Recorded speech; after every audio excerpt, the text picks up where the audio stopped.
351장 찬양 드리겠습니다.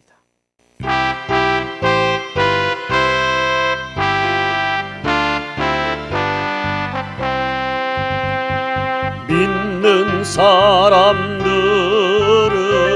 주의 군상이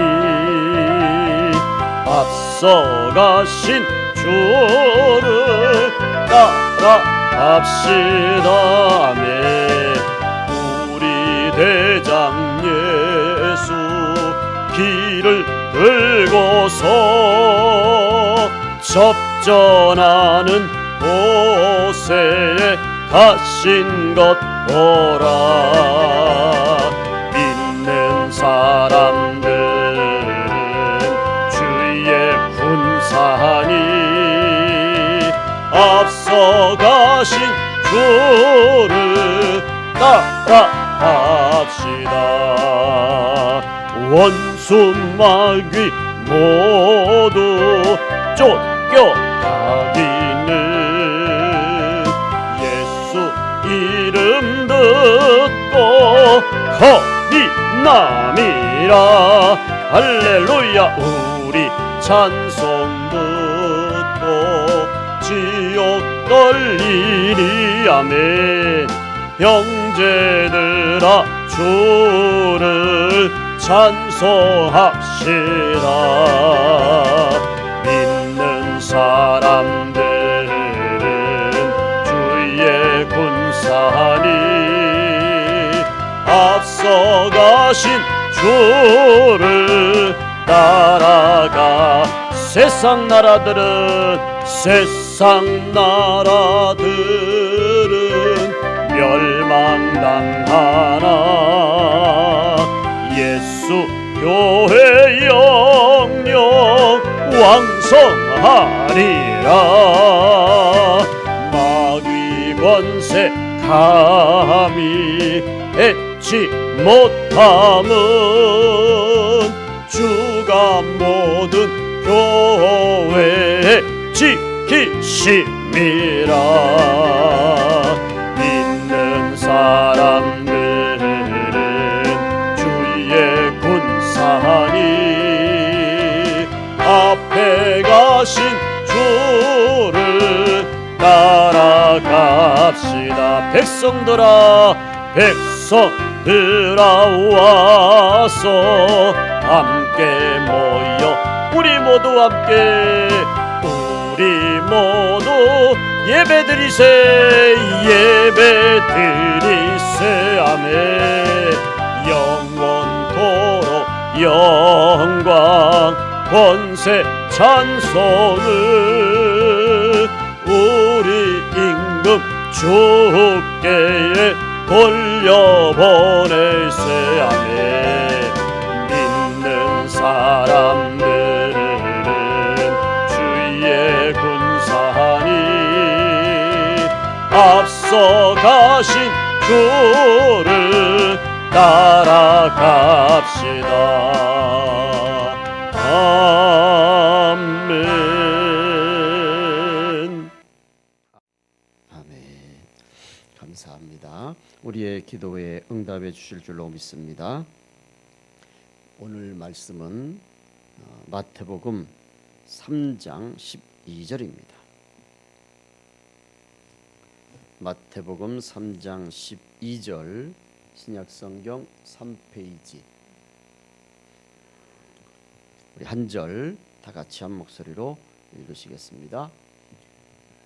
손에 키를 들고 자기의 타작마당을 정하게 하사 알곡은 모아 곡간에 들이고 쭉정이는 꺼지지 않는 불에 태우시리라.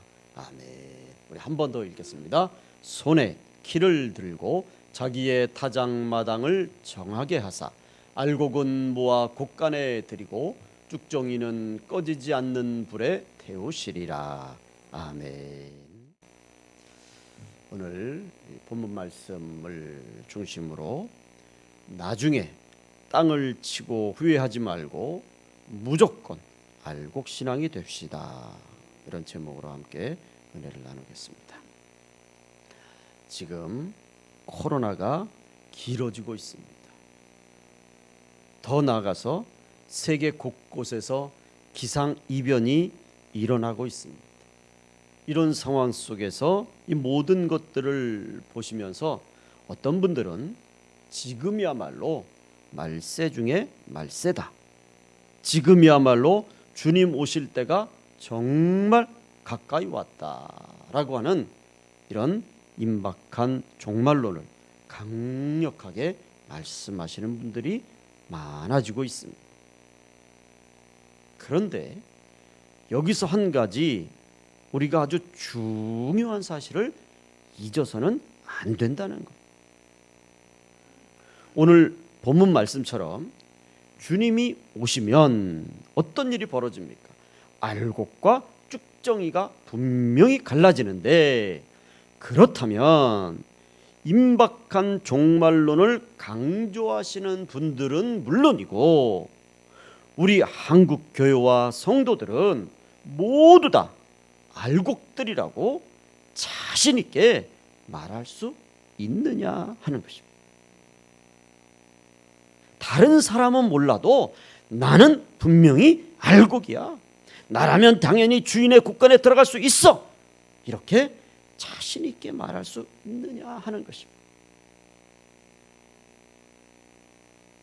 물론 주인의 국간에 들어가면야 그것보다 더한 축복이 어디 있겠습니까?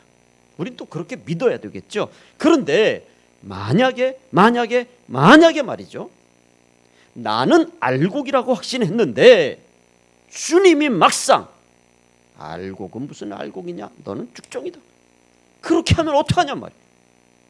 나는 알곡이라고 철석같이 믿고 있었는데 막상 주님이 무슨 소리냐, 그건 네 자유요, 네 착각이다, 이래버리면 여러분 이건 정말 심각한 문제 아닙니까? 더 좀 안타까운 것은 다른 성도들은 알곡들로 구별돼서 주인의 곳간에 들어가는데 나는 한마디 변명이나 사정해 볼 틈도 없이 곧바로 그냥 불 속으로 들어가면 이건 정말 생각만 해도 끔찍한 일이죠. 그래서 여러분 우리가 꼭 기억하셔야 될 것이, 주님이 오시는 것 물론 중요합니다. 그것에 관심을 가지고 그 때를 분별하기 위하여서 기도하고 또 살피는 것 중요하죠. 그러나 그보다 더 중요한 것은 내가 알곡이 아닌 쭉정이로 분류돼서 불 속에 들어가지 않는 거란 말이에요. 여러분 제가 늘 말씀드리고 제가 늘 걱정하고 염려하고 강조하는 게 그거예요. 주님이 오실 때 관심을 갖는 것 못지않게 중요한 것이 신랑을 맞을 신부로서 철저히 준비하는 것이고, 알곡 중에 알곡들로 준비되어서 불속이 아닌 주인의 곳간에 들어가는 것인 줄로 믿습니다. 주님이 언제 오시든 오늘이냐 내일이냐 그게 중요한 게 아니잖아요. 여러분 주님은 도적까지 오신다 했으니까 오늘 올 수도 있고 내일 올 수도 있어요. 그런데 오시는 그날에 내가 주인의 곳간에 들어가는 알곡이 되는 것이 중요한 줄로 믿습니다. 그게 중요한 거죠. 오늘 이 말씀을 우리 믿음으로 가슴으로 들으셔서 이 코로나 속에서 더욱더 철저히 알곡 중에 알곡, 알짜배기들이 되셔서 주인의 곳간에 들어가시는 우리 가나안의 모든 성도들이 다 되시기를 주님의 이름으로 축원을 드립니다. 그래서 오늘은 이 알짜배기, 우리가 말하는 알곡의 특징을 살펴보면서 주인의 곳간에 들어갈 수 있는 알곡 같은 신앙은 어떤 신앙인가라고 하는 것을 말씀을 드리면서 내 신앙을 점검해보고 이제부터라도 알곡 신앙 되어져 가시기를 주님의 이름으로 부탁을 드립니다. 첫 번째로 알곡, 우리가 말하는 알짜배기 신앙의 특징은 여러분 구별됨이라고 하는 것입니다.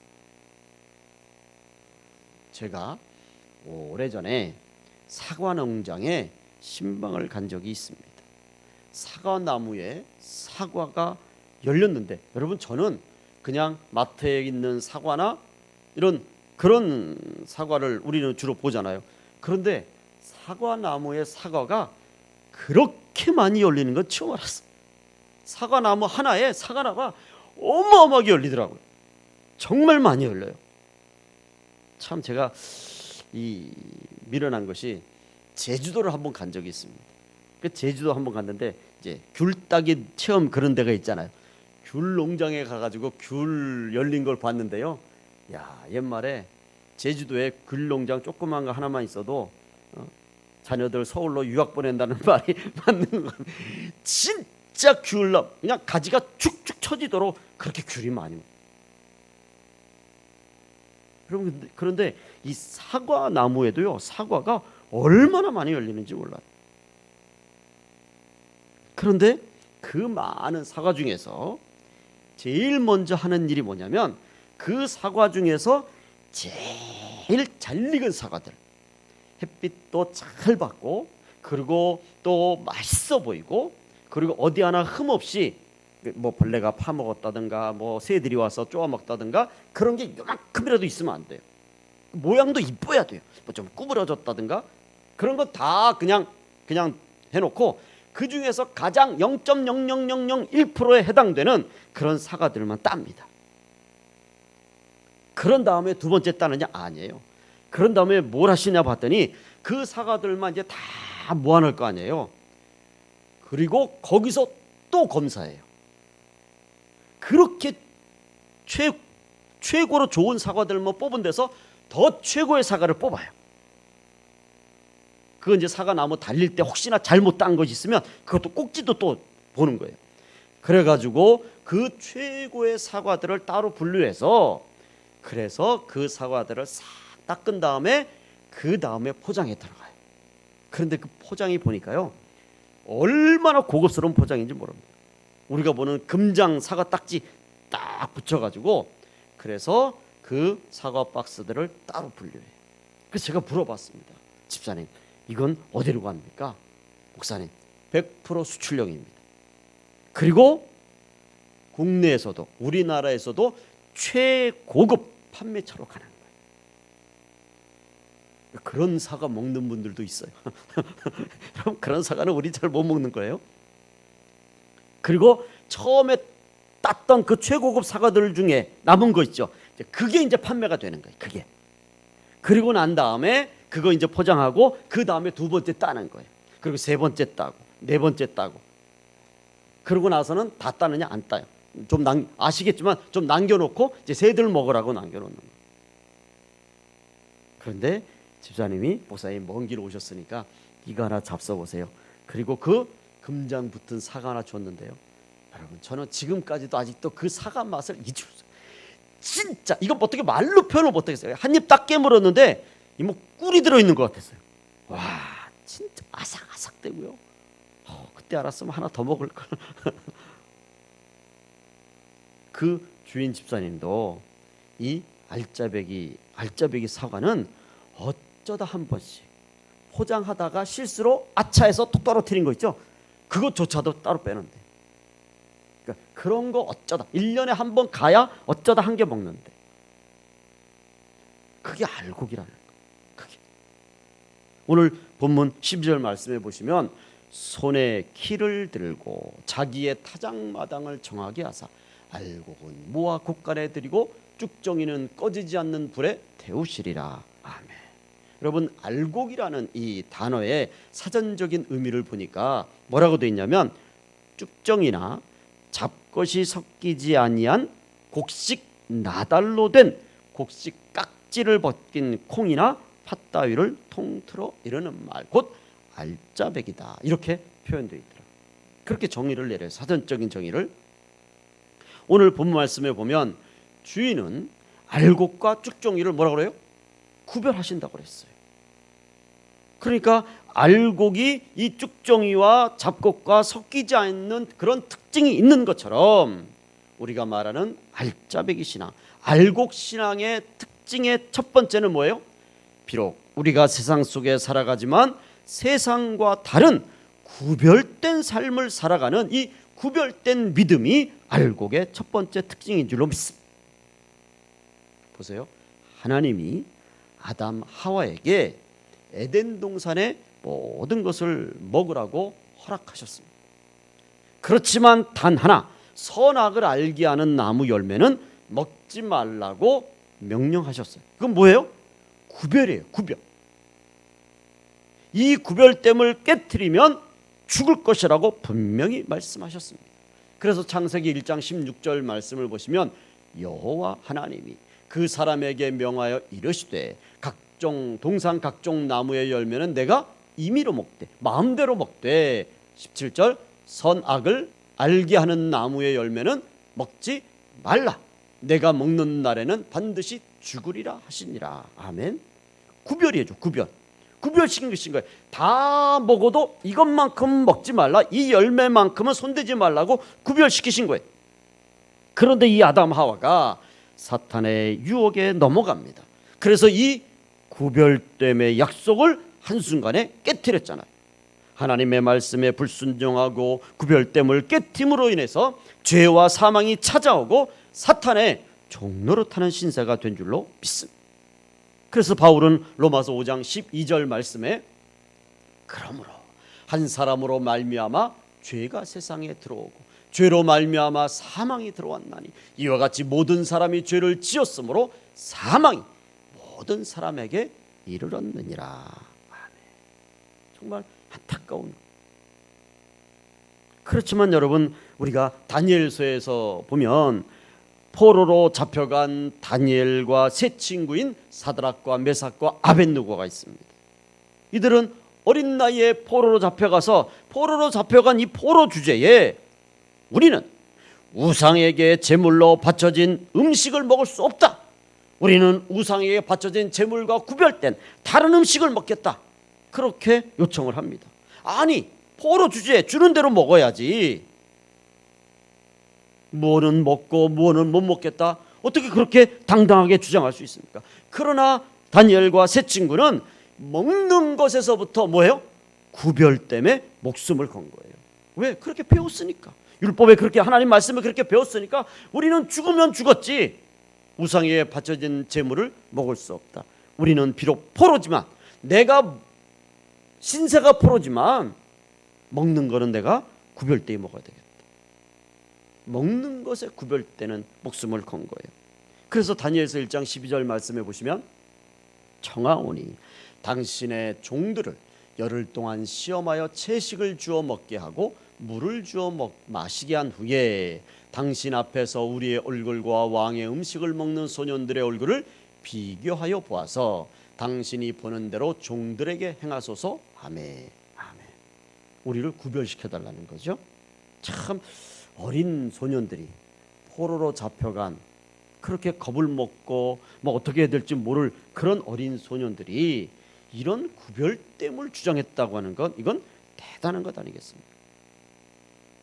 하나님은 다니엘과 그 친구들의 이 구별된 믿음을 알짜배기 질자 알곡의 믿음으로 보시고 이들의 기도에 응답해 주신 줄로 믿습니다.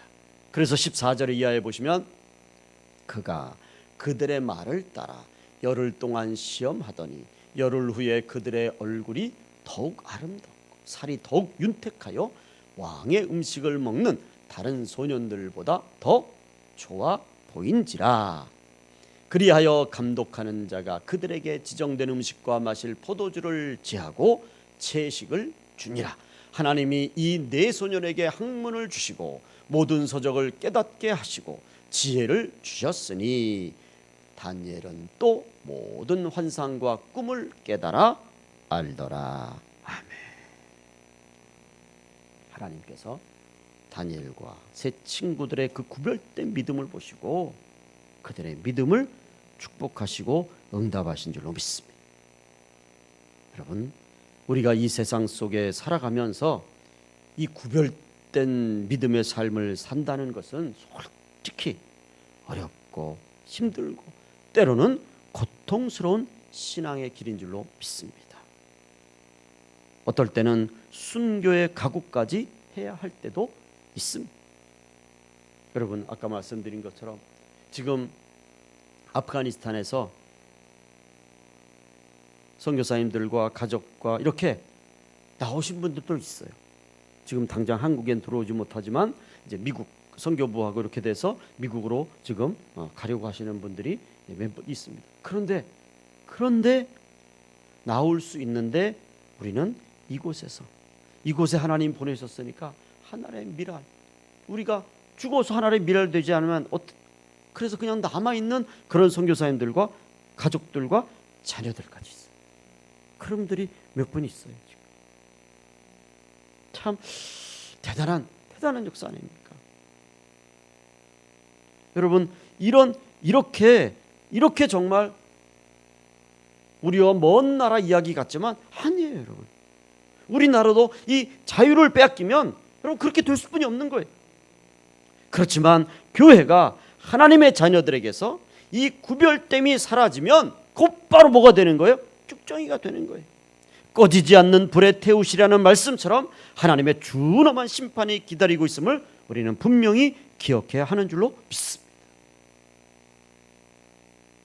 그래서 마태복음 5장 13절 말씀은 너희는 세상의 소금이니 소금이 만일 그 맛을 잃으면 무엇으로 짜게 하리요? 후에는 아무 쓸데없어 다만 밖에 버려져 사람에게 밟힐 뿐이니라. 아멘. 그렇지만 여러분, 이렇게 힘들고 어렵고 때로는 고통스러운, 그래서 순교의 각오까지 하면서 구별된 믿음을 지켜간다면, 그리고 하나님의 영광을 나타내는 그런 온전한 믿음을 살아가게 된다면 하나님께서 반드시 그들의 믿음을 축복하신다고 말씀하시는 줄로 믿습니다. 그렇게 약속하신 줄로 믿습니다. 그래서 마태복음 5장 14절 말씀은 너희는 세상의 빛이라. 산 위에 있는 동네가 숨겨지지 못할 것이요 사람이 등불을 켜서 말 아래 두지 아니하고 등경 위에 두나니 이러므로 집안 모든 사람에게 비치느니라. 아멘. 끝까지 구별된 믿음을 지켜나가면 그 구별된 믿음의 삶을 통해서 많은 사람들에게 하나님께서 하나님의 영광을 나타내고 또 하나님께서 지켜주시고 하나님께서 그 앞길을 책임져 주시는 그런 은혜를 베풀어 주시는 줄로 믿습니다.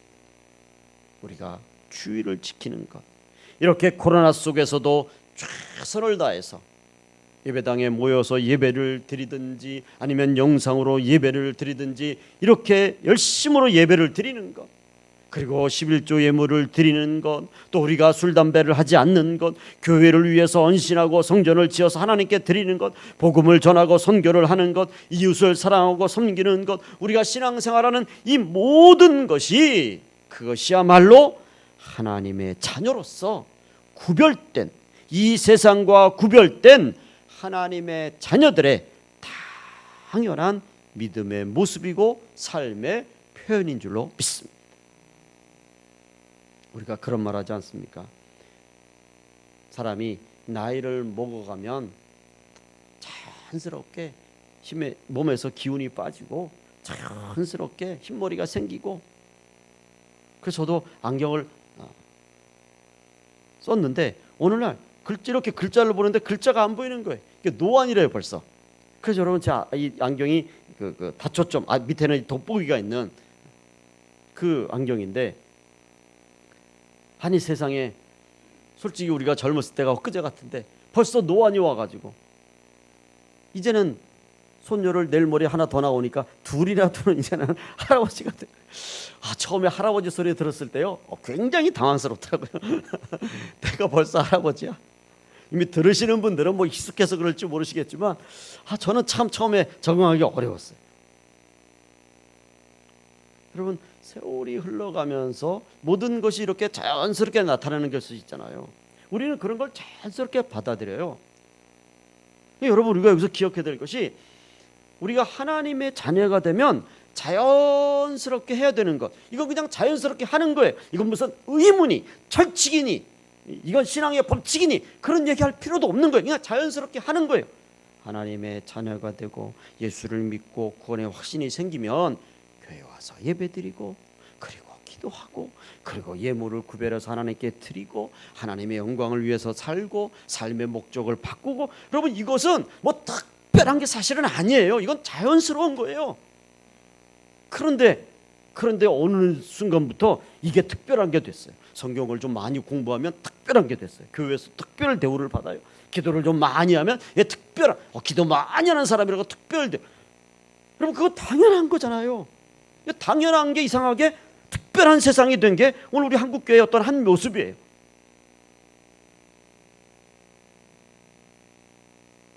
그렇지만 우리가 다시 한번 이제는 특별한 게 아니라 당연한 것으로 이렇게 우리의 신앙생활을 좀 바꿔갈 필요가 있다 이 말이죠.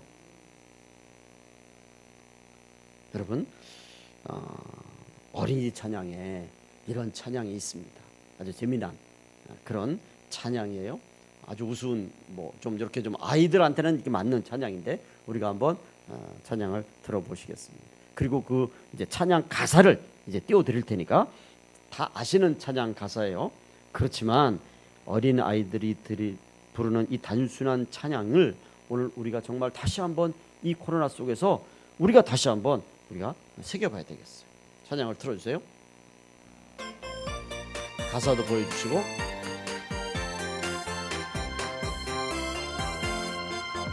내 눈이 보는 것을 조심해. 조심해. 내 눈이 보는 것을 조심해. 조심해. 위에 계신 하나님 걱정스레 보시네. 내 눈이 보는 것을 조심해. 조심해. 내 귀가 듣는 것을 조심해. 조심해. 내 귀가 듣는 것을 조심해. 조심해. 위에 계신 하나님 걱정스레 보시네. 내 귀가 듣는 것을 조심해. 조심해. 내 입이 말하는 것 조심해. 내 입이 말하는 것 조심해. 조심해. 위에 계신 하나님 걱정스레 보시네. 내 입이 말하는 것 조심해. 조심해. 4절이죠. 내 손이 하는 것을 조심해. 내 손이 하는 것을 조심해. 조심해. 내 손이 하는 것을 조심해. 조심해. 위에 계신 하나님 걱정스레 보시네. 내 손이 하는 것을 조심해. 조심해. 내 발이 가는 곳을 조심해. 내 발이 가는 것을 조심해. 내 발이 가는 곳을 조심해. 조심해. 위에 계신 하나님 걱정스레 보시네. 내 발이 가는 곳을 조심해. 조심해.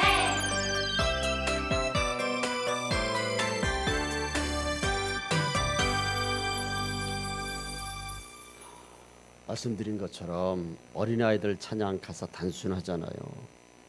우리가 어려서 이런 찬양을 아이들에게 가르칩니다. 여러분 저 찬양의 뜻이 구별되자는 거잖아요. 어려서는 구별되자고 저렇게 가르치면서 정작 가르치는 선생님들, 정작 그렇게 가르치는 교회가 과연 구별된 그런 모습을 보이냐 이 말이죠.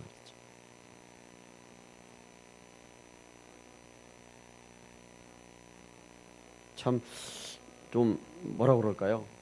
옛날에는 이렇게 교회 안에 영상이나 이렇게 프로젝트나 또 이렇게 비춰주는 것이나 이런 것이 없었을 때는 전부 다 이제 이 교회 성경책을 가지고 또 가방에 넣어서 그렇게 교회를 와요.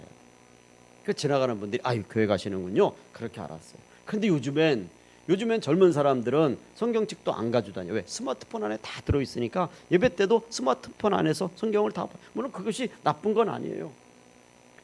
무슨 말씀이냐면 점차 우리 성도들이 그리스도인들이 그리스도인이라고 그렇게 보여주는 구별된 그런 모습들이 이제는 점점 사라져가는 것 같아요. 언제부턴가 교회인지 세상인지 교인인지 이게 안 믿는 사람인지 이게 저 자신도 목사지만 목사님들끼리 모여서 대화하다 보면 이 목사님들이 하는 대화인지 그런 걸 느낄 때가 그래서 참 걱정스러운 거. 오늘 찬양 가사처럼 정말 우리가 보는 거, 듣는 거, 말하는 거 우리가 이 손발뿐만 아니라 몸으로 하는 것 이 모든 것이 믿지 않는 사람들과 분명히 구별된 그런 우리 하나님의 사람들 그런 우리 가나안의 성도님들이 되시기를 주님의 이름으로 축원을 드립니다. 하나님은 키즈를 통해서 알곡과 쭉정이를 구별하신다고 말씀합니다. 그래서 어떤 분들은 이 코로나가 교회를 향하신 하나님의 타작마당의 키질이다 이렇게 비유하시는 분도 있어요. 물론 그렇게 생각할 수도 있습니다. 그렇지만 그보다 더 중요한 것은 우리의 신앙의 선배들은 이 코로나보다 더 힘들고 더 어렵고 더 고통스러운 가운데서도 순교를 각오하면서까지 교회를 지키고 내 믿음을 지키고 내 신앙을 지키는 이 구별된 믿음을 지켜온 줄로 믿습니다. 그래서 우리 가나안에 속한 모든 성도님들은 한 분도 빠짐없이 이 코로나 속에서 더 구별된 믿음으로 알곡 중에 알짜배기 신앙인들이 되시기를 주님의 이름으로 축원을 드립니다. 로마서 12장 1절 말씀입니다. 그러므로 형제들아 내가 하나님의 모든 자비하심으로 너희를 권하노니 너희 몸을 하나님이 기뻐하시는 거룩한 산 제물로 드리라. 이는 너희가 드릴 영적 예배니라. 너희는 이 세대를 본받지 말고 오직 마음을 새롭게 함으로 변화를 받아 하나님의 선하시고 기뻐하시고 온전하신 뜻이 무엇인지 분별하도록 하라. 아멘. 구별된 믿음이 알곡의 믿음임을 우리가 다시 한번 이 말씀을 통해서 기억해야 될 줄로 믿습니다. 두 번째로 알곡 신앙, 알짜배기 신앙은 주님을 기쁘시게 해드리는 신앙이다라고 하는 것입니다. 여러분, 알곡이 가득하면 그것을 바라보는 주인의 마음이 기쁘지 않습니까? 알곡이 가득한 들판을 바라보는 농부나 알곡으로 가득한 과수원을 바라보는 주인의 마음이 최고의 기쁨을 누리는 것처럼 여러분, 오늘 우리의 신앙도 알곡 신앙은 주님을 기쁘시게 해드리는 믿음인 줄로 믿습니다. 아브라함은 독자 이삭을 번제물로 바치는 믿음을 통해서 하나님을 기쁘시게 해드렸습니다. 그래서 믿음의 조상이라는 축복을 받은 줄로 믿습니다. 창세기 22장 16절 말씀에 이르시되 여호와께서 이르시기를 네가 나를 가리켜 맹세하노니 네가 이같이 행하여 네 아들 네 독자도 아끼지 아니하였은즉 내가 네게 큰 복을 주고 네 씨가 크게 번성하여 하늘의 별과 같고 바닷가의 모래와 같게 하리니 네 씨가 그 대적의 성문을 차지하리라. 또 네 씨로 말미암아 천하 만민이 복을 받으리니 이는 내가 나의 말을 준행하였음이니라 하셨다 하니라. 아멘. 노아를 보십시오. 노아는 믿음으로 방주를 지었습니다. 그리고 그것이 사람들 눈에는 바보 같고 어리석어 보였지만 그 믿음의 방주를 통해서 하나님을 기쁘시게 해드렸습니다. 그래서 노아는 노아와 그 가족의 생명이 구원을 받게 된 줄로 믿습니다. 그래서 히브리서 11장 7절에 노아의 믿음을 보고 이렇게 말씀합니다. 믿음으로 노아는 아직 보이지 않는 일의 경고하심을 받아 경외함으로 방주를 준비하여 그 집을 구원하였으니 이로 말미암아 세상을 정죄하고 믿음을 따르는 의의 상속자가 되었느니라. 노아뿐입니까? 여러분, 한 분을 더 말씀을 드리면 솔로몬을 보십시오. 솔로몬은 1000번제 후에 하나님의 지혜를 구했습니다. 하나님의 나라, 하나님의 백성을 내 지혜로 어떻게 다스리겠습니까? 하나님의 지혜를 주셔서 하나님의 나라, 하나님의 백성들을 다스리게 해주시옵소서. 이것이 하나님을 기쁘시게 해드렸습니다. 그래서 하나님은 구하지 않은 축복까지도 넘치게 주신 줄로 믿습니다. 열왕기상 3장 10절 이하의 말씀을 보면 솔로몬이 이것을 구하매 그 말씀이 주의 마음에 든지라.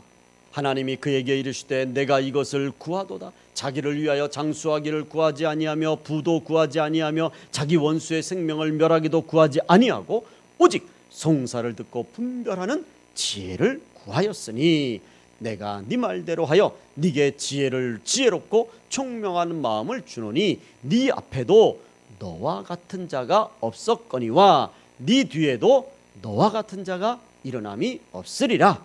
다음, 내가 또 내게 구하지 아니한 부귀와 영광도 네게 주노니 내 평생의 왕들 중에 너와 같은 자가 없을 것이라. 네가 만일 네 아버지 다윗이 행한 것 내 길로 행하며 내 법도와 명령을 지키면 내가 또 내 날을 길게 하리라. 아멘. 여러분, 분명히 말씀드립니다. 이 코로나 속에서 우리가 교회가 하나님 코로나를 속히 물리쳐 주세요. 코로나 치료제가 빨리 개발되게 해주세요. 물론 이렇게 기도하는 것 중요해요. 당연히 그렇게 기도해야 되죠.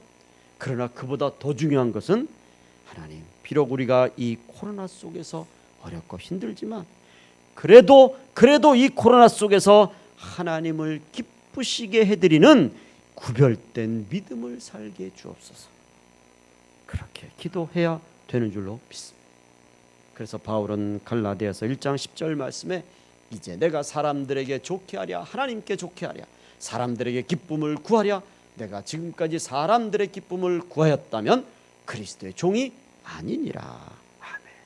여러분, 우리는 코로나가 있든지 코로나가 없든지 우리는 사람이 보든지 사람이 보지 않든지 하나님을 기쁘시게 하기 위해 살아가는 하나님의 사람들인 줄로 믿습니다.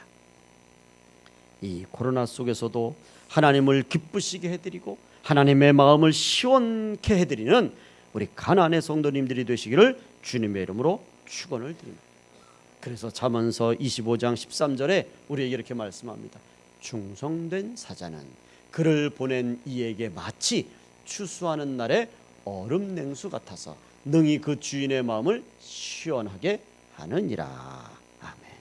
여러분, 이 말씀을 쉬운 성경에 보면 더 쉽게 이해할 수 있어요.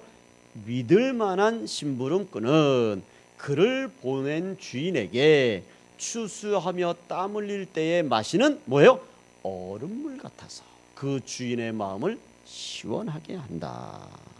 주인을 기쁘게 한단 말이죠. 이 코로나 속에서 많은 사람들이 코로나로 어떻게 보면 다 미룰 수 있잖아요. 다 핑계댈 수 있잖아요. 그렇지만 그럼에도 불구하고 코로나가 우리를 아무리 힘들었게 해도 그래도 우리는 하나님을 기쁘시게 하는 사람들이다. 이 믿음으로 나아가시는 우리 모두가 되시기를 주님의 이름으로 다시 한번 축원을 드립니다. 이제 마지막 세 번째로 알곡신앙, 알짜배기 신앙은 빛을 발하는 신앙입니다. 여러분 보세요. 이제 곧 있으면 추수가 되잖아요. 추수를 앞둔 들판을 보고 우리가 뭐라고 그러죠? 황금빛 들판이다, 그렇게 말해요. 황금빛 들판 정말 멋있지 않습니까?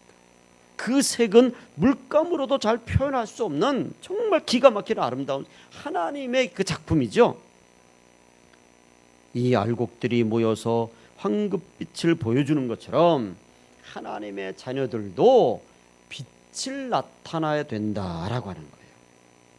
여러분, 요한일서 1장 5절에 보면 우리에게 분명히 말씀합니다. 우리가 그에게서 듣고 너희에게 전한 소식은 이것이니 곧 하나님은 뭐예요? 빛이시라. 그에게는 어둠이 조금도 없으시다는 것이니라. 아멘. 하나님은 창조의 빛이에요. 하나님은 생명의 빛이에요. 하나님은 밝은 빛입니다. 어둠이 없는 빛이란 말이에요. 또한 요한복음 8장 12절 말씀해 보시면 예수께서 또 말씀하여 이르시되 나는 세상의 빛이니 나를 따르는 자는 어둠에 다니지 아니하고 생명의 빛을 얻으리라. 아멘. 예수님도 무슨 빛이라고 했어요? 생명의 빛이라고 했어요. 그러니까 하나님도 빛이시고 예수님도 빛이에요. 그런 하나님, 예수님을 우리 마음속에 우리가 믿음으로 모시고 사는데 그런 당연히 우리에게도 빛으로 가득 찬 하나님, 생명의 빛이신 주님을 모셨는데 우리에게도 당연히 뭐가 나와요? 당연히 자동적으로 하나님의 생명의 빛을 비치고 예수님의 구원의 빛을 비치고 또 주님의 그 은혜의 빛을 비치는 이런 등불과 등대와 같은 역할을 우리가 해야 되는 줄로 믿습니다. 그래서 마태복음 5장 14절에 너희는 세상의 빛이라. 산 위에 있는 동네가 숨겨지지 못할 것이요. 아멘. 우리가 빛이에요. 내가 빛이 되고서 싶어서 빛이 된 게 아니라 하나님이 내 안에 오시고 생명의 빛 대신 주님이 내 안에 오시니까 내가 빛으로 바뀌어진 거죠. 누가복음 11장 35절 그러므로 내 속에 있는 빛이 어둡지 아니한가 보라. 내 안에 빛이 어둡지 아니한가 봐야 돼요. 내가 나를 거울로 쳐다보면서 이렇게 어떻게 잘생겼냐, 어떻게 이렇게 이쁘게 생겼냐, 내 머리에 왜 이렇게 흰머리가 많이 생겼냐.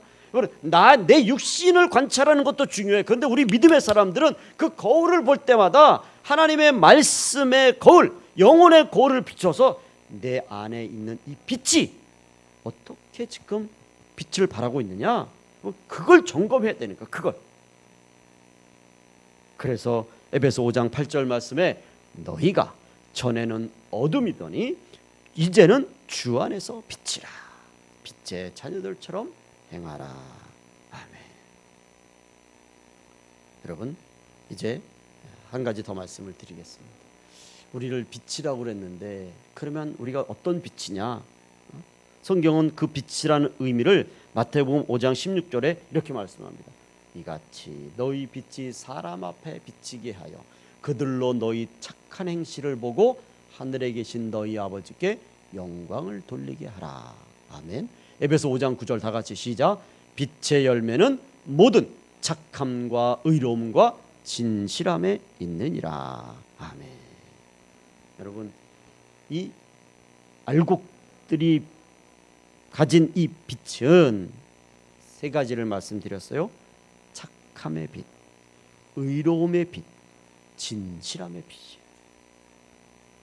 이걸 우리가 기억합니다. 그러니까 우리 안에서 내가 하나님의 자녀라고 믿고 내 안에 예수 그리스도의 생명이, 구원의 은혜가 있다 그러면 내 삶 속에서 이 착함의 빛이 비춰져야 돼요.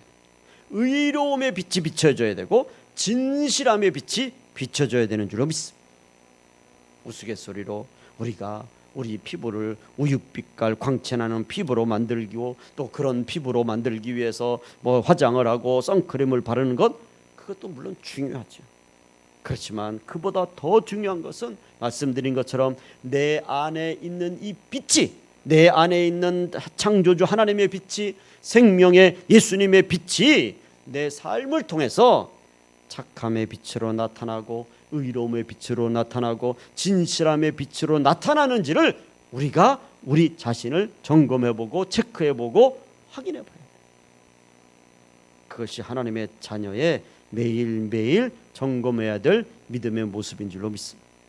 그래서 우리는 이 코로나 속에서, 이 어려움 속에서 어려울수록 우리가 더 하나님의 자녀답게 살아가는 것, 하나님의 자녀다움을 보여주는 것이 무엇이라고요? 더 착함이, 더 착하게 살아야 되고 더 의로움을 보여줘야 되고 더 진실함을 보여줘야 되는 줄로 믿습니다. 그래서 이제 2021년도 이제 8월 2주 지나면, 다음 주 지나면 이제 벌써 9월이잖아요. 9월이면 가을이에요. 그리고 곧 겨울이 오지 않습니까? 이제 남은 후반기는 물론 지금까지 착하게 사셨고 의롭게 사셨고 진실되게 신앙생활을 해오셨지만 오늘 이 말씀을 통해서 우리가 알곡이 되기 위해서는 지금보다 더 착하게 살아야 되는 줄로 믿습니다. 지금보다 더 의롭게 살아야 되는 줄로 믿습니다. 지금보다 더 진실되게 살아야 되는 줄로 믿습니다. 그래서 우리가 우리의 이 삶을 통해서 주님의 빛을 나타내고 생명의 빛을 나타내고 구원의 빛을 나타내고 복음의 빛을 나타내고 사랑의 빛을 나타내는 그런 우리 가나안의 알곡들, 그런 알곡 신앙들이 되시기를 주님의 이름으로 축원을 드립니다. 이제 마지막 결론입니다. 여러분 꼭 기억하십시오. 알곡들에게는 주인의 곳간에서 주인이 준비한 천국 잔치를 맛보는 축복을 영원토록 누리게 되는 줄로 믿습니다. 그래서 우리가 그 주인이 준비한 곳간에 들어가 보면 그동안 우리가 신앙생활 해온 것이 결코 헛된 것이 아니다. 이것을 우리가 그때 깨닫고 감사하는, 그리고 그 축복을 다 누리는 우리 모두가 되시기를 주의 이름으로 축원을 드립니다. 기도하겠습니다. 하나님, 지금 그 어느 때보다도 우리의 신앙이 신랑을 맞이할 정결한 신부인지, 쭉정이와 섞이지 않는 알곡 중에 알짜배기인지 점검하고 또 체크하고, 그래서 알곡신앙 되기 위해서 더욱더 믿음으로 나아가야 될 줄로 믿습니다. 그런 우리 모두가 되도록 성령께서 도와주시옵소서. 예수님의 이름으로 기도 올리옵나이다. 아멘. 이제는 우리 주 예수 그리스도의 은혜와 하나님 아버지의 무한하신 사랑하심과 성령님의 충만 역사하시는 은혜가 이 한 주간도 하나님의 자녀들, 알곡들답게 살아가는 우리 가나안의 모든 성도들과 특별히 아프가니스탄에 남아있는 우리 선교사님들과 그 가정과 자녀들, 또 교회와 모든 성도들, 또 북한에 있는 모든 주의 자녀들을 위해 이제로부터 영원토록 함께 계실지어다. 아멘.